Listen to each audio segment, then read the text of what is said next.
आज देश का यूथ फेमस खिलाड़ियों और सेलिब्रिटीज के सुझाए ऑनलाइन गेम्स में डूबता जा रहा है।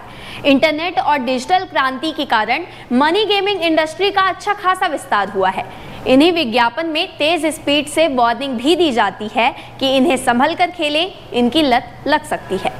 कई तरह के ऑनलाइन ऐप्स आधारित गेम्स जिनमें fantasy, sport, rummy, ludo, share trading जैसे गेम्स क्रिप्टो आधारित गेम्स होते हैं जो रियल मनी गेम्स कहलाते हैं। लोग पैसे और इनाम के लिए खेलते हैं। ये खेल चांस यानी रिस्क पर खेला जाता है। ड्रीम 11 या फैंटेसी ऐप की मनी गेमिंग में करोड़ों लोग टीम बनाते हैं और 10 रुपए का सट्टा लगाकर भी बोरिंग से बोरिंग पूरा मैच देखते हैं। जो लोग जीतते हैं वो दोबारा जीतने के लिए खेलते हैं और जो हारते हैं वो हारा हुआ वापस पाने के लिए खेलते हैं। लेकिन क्या आप जानते हैं खेल में टीम बनाने वाले कितने लोग जीतते हैं? इससे सबसे ज़्यादा मुनाफा किसे हो रहा है? क्या सरकार भी मुनाफा कमाती है? आम इंसान किस तरह से लत में पड़ रहा है? जीतने वाले को करोड़पति बनाने का सपना दिखाया जाता है। कितनी फीसदी संभावना है उसके जीतने की या करोड़पति बनने की? उदाहरण के लिए हम मान लेते हैं कि 5 प्लेयर्स हैं। पांचों ने अलग अलग 100 रुपए लगाए। 500 रुपए इकट्ठे हुए। अब इसमें कटेगा 28% GST, यानी 140 रुपए गवर्नमेंट लेगी। अब बचे 360 रुपए। अब इसमें फैंटेसी ऐप वालों को 20% अपना हिस्सा लेना होता है, यानी 72 रुपए निकालने पर अब बचे 288 रुपए।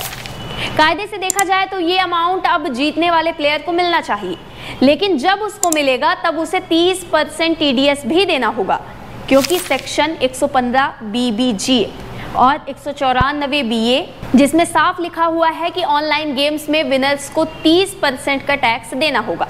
तो अब 30% TDS यानी 86.4 रुपए गवर्नमेंट के पास चले गए। अब विनर को सिर्फ 201.6 रुपए मिले, जिसमें से 100 रुपए प्लेयर ने अपने खुद के लगाए थे। ये भी हटा दिया जाए तो विनर को 101.6 रुपए का मुनाफा हुआ। इस 500 रुपए के गेम में प्लेयर को मिलते हैं सिर्फ 101.6 रुपए। फैंटेसी ऐप को मिले 72 रुपए और गवर्नमेंट को GST और TDS दोनों मिला दिया जाए तो 226.4 रुपए का मुनाफा हुआ है।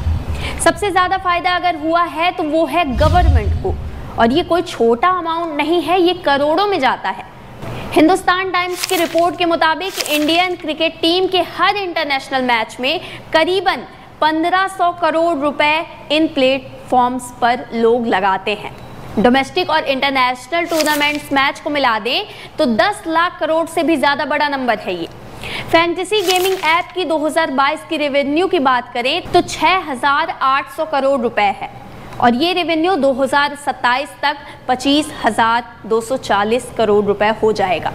इस तरह के बहुत से गेम होते हैं। अगर एक मेगा इवेंट की ही बात करें जिसमें जीतने वाला मेगा विनर होता है तो कम से कम 1.5 करोड़ लोग पार्टिसिपेट करते हैं, जिसकी एंट्री फीस 49 रुपए होती है।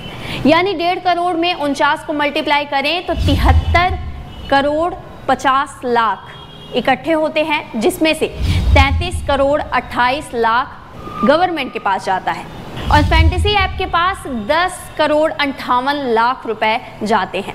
और ये सिर्फ एक मैच के एक छोटी सी एक्टिविटी का अमाउंट है। ऐसे न जाने कितनी प्रतियोगिताएं होती हैं। एक IPL में 74 मैच होते हैं, वर्ल्ड कप में 48 मैच होते हैं, साल भर में इतनी सारी लीग्स होती हैं।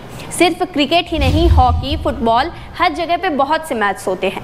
सट्टे लगते हैं और कई हजार करोड़ भारत सरकार, राज्य सरकार और फैंटेसी ऐप की जेब में जाता है।